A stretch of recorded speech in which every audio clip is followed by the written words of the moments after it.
Hello, dear students. We are going to study the poem A Legend of the Northland. The poem is composed by Phoebe Cary. Dear students, this poem is a ballad. Ballad is a form of poetry. All right. And a ballad is a poem narrating a story in short stanzas. Ballad is such kind of poem which tells us story in short stanzas, and in the poem all the stanzas comprise 4 lines. In total there are 16 stanzas in this poem, and these stanzas will tell us a story. Ballads are a part of folk culture or popular culture and are passed on orally from one generation to the next. Dear students, folk culture comprises of traditional stories which are passed on from one generation to the next generation. So dear children, in today's class we will study the poem A Legend of the Northland. Okay, so let's begin with, first of all, we will recite the stanza, then I will paraphrase the meaning of the stanza and will tell you the poetic devices used by the poet. So let's get started. Away, away in the Northland, where the hours of the day are few, and the nights are so long in winter that they cannot sleep them through. Now, dear students, here away, away in the Northland. Northland is the region of North Pole. Okay, in the region around the North Pole, the duration of the day is very less, very short. Okay, so that's why the poet says that where the hours of the day are few, it means the days are short. When this area is experiencing winter season, the duration of night is very long, means nights are so long in winter season, and the daytime hours are very less. In line number 4, they refers to the people. Here they. This refers to the people, and the people belong to Northland, because the poet says that the duration of the night time is so long that the people cannot sleep them through. Means that is very long time for them to sleep. So they just wake up in the middle of the night because of the duration of the nights. They wake up. It is still night time. Here the poet wants to emphasize on the fact that the duration of the nights are very long in North Pole. Okay. Now, here the poet also has used the word away, away. Away, away has been repeated. It means the poet wants to emphasize that the North Pole, the Northland region is very far away. Okay. Now, let's see the poetic devices used by the poet here. First of all, we will see the rhyme scheme. To identify the rhyme scheme, we see the last word of the line. In first line, there is Northland. In second, few. In third, winter. And in fourth, through. Now, rhyme scheme starts with A alphabet. Okay. So, the first word will take A alphabet. Few is not rhyming with Northland, so it will take B. Winter is also not rhyming with few and Northland, it will take C. Through is rhyming with few. It is rhyming with few, so it will take B. So the rhyme scheme becomes A, B, C, B. Okay. Now let us see the next poetic device used by the poet. Okay. Next poetic device used by the poet is repetition. And you can see that here the poet has repeated the word away, away. Okay. Away, away has been repeated. It means the poet has used here the poetic device repetition. Okay, earlier I had told you about this poetic device. Next poetic device used by the poet is alliteration. Okay, and here you can see that in the fourth line, that, they, them. Okay, here the consonant sound the has been repeated. Okay, so the poet has used the poetic device alliteration. Now, what is alliteration? Alliteration is the repetition of the consonant sound words at the beginning of two and more consecutive words.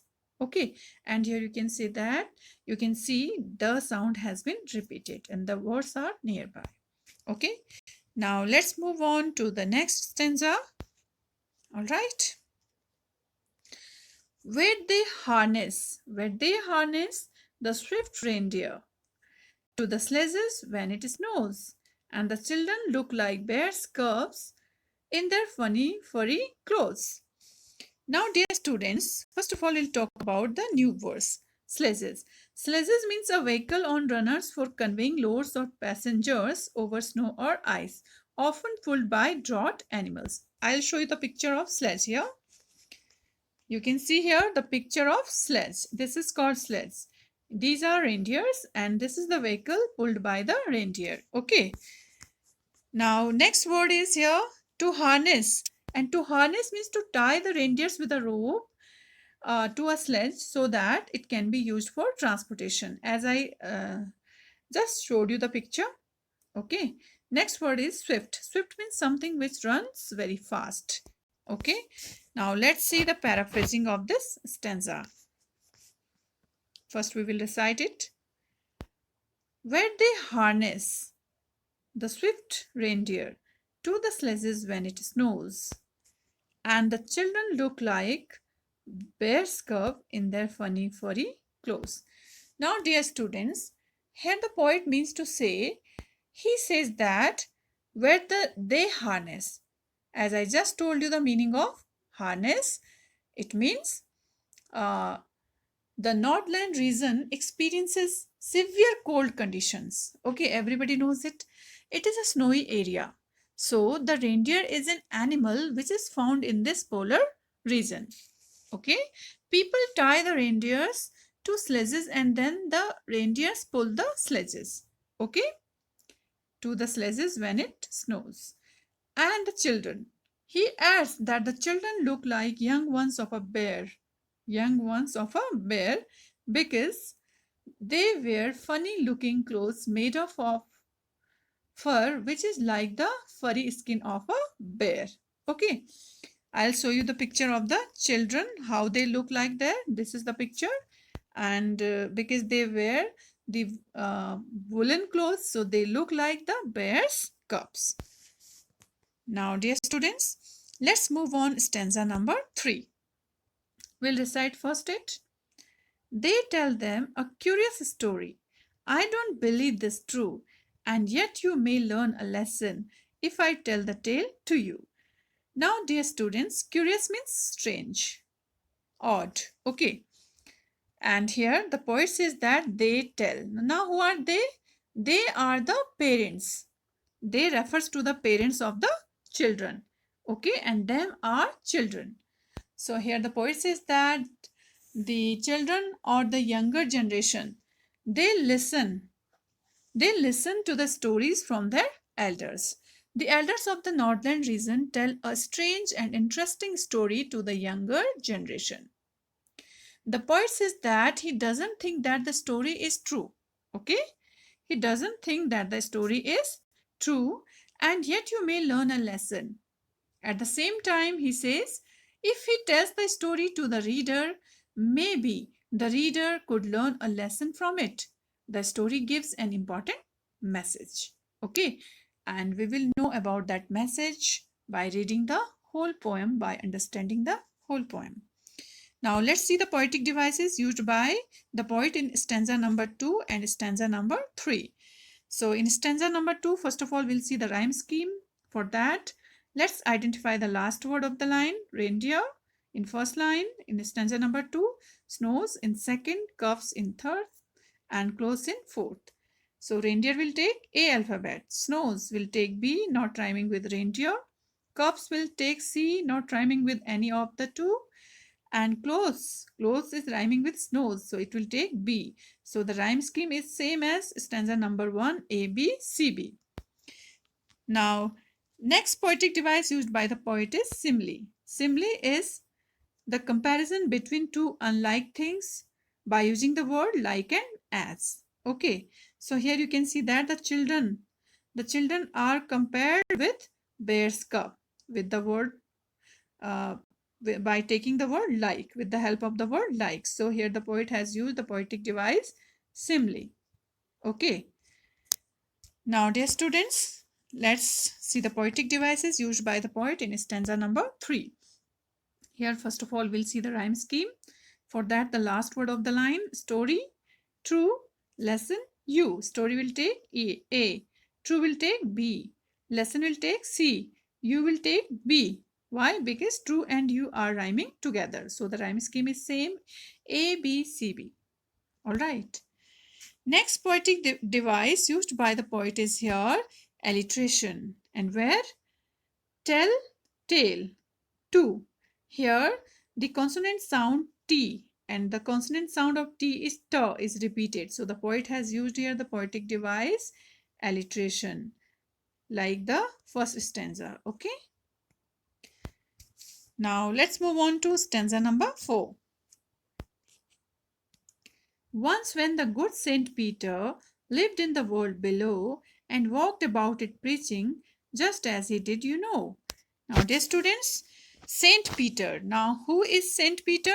Saint Peter is an apostle of Christ, a disciple, follower of Jesus Christ. Okay, and he looks like this. This is the picture of Saint Peter. So, the poet says that here he talks about now the saint because this poem is in the form of a story. It is a ballad. So we'll see what happens now. The story begins. The story is about Saint Peter. When Saint Peter used to live in the world, okay, as the poet says, lived in the world below. He used to live in the world and went around. He went around in order to give a religious lecture to the people. Okay, preaching means you can say that to give a religious talk, to preach someone, to give a message to someone. So when he was in his round, he was giving religious lectures to the people just like all saints do. Then an incident happened. The poet says that just as he did, you know. It means the poet is about to tell us about that happening which happened in the story. All right. Now again we will see the poetic device used by the poet in stanza number 4. First of all, rhyme scheme. For that, the last word of the line. In first line, Peter, second below, third preaching, and fourth no. Peter will take A, below will take B, not rhyming with Peter. Preaching also will take C because not rhyming with the above two words. And no will take B, rhyming with below. Below, no. So the rhyme scheme is A, B, C, B. All right. Now, let's move on to the next stanza number 5. He came to the door of a cottage in traveling round the earth, where a little woman was making cakes and baking them on the hearth. Now, hearth means a fireplace where you do cooking. I'll show you the picture of fireplace. It looks like this. Okay. Usually people have this fireplace in their house to keep themselves and their house warm, especially in winter season and when there is cold. Okay, now we will paraphrase the stanza number 5. Here the poet says that when Saint Peter was moving around the world giving religious lecture, what happens? He just he reached the door of a cottage. That time he reached to the door of a cottage in traveling round the earth. When he was traveling round the earth, where a little woman, he saw a small woman, and she was making cakes and baking them on the hearth, and she was baking the cakes in the fireplace. Okay, so now here the story begins, which is about that woman and Saint Peter. So dear students, let's see the poetic device used by the poet in stanza number 5. First, rhyme scheme. First word in the first line is cottage, next is earth, next cakes, and next hearth. Now cottage will take A, earth will take B, not rhyming with cottage, cakes will take C, not rhyming with earth and cottage, hearth will take B because it is rhyming with the word earth. So the rhyme scheme is A, B, C, B. Alright. Now dear children, that's all for today. Rest of the stanzas we will discuss in our next class. Till then, thank you.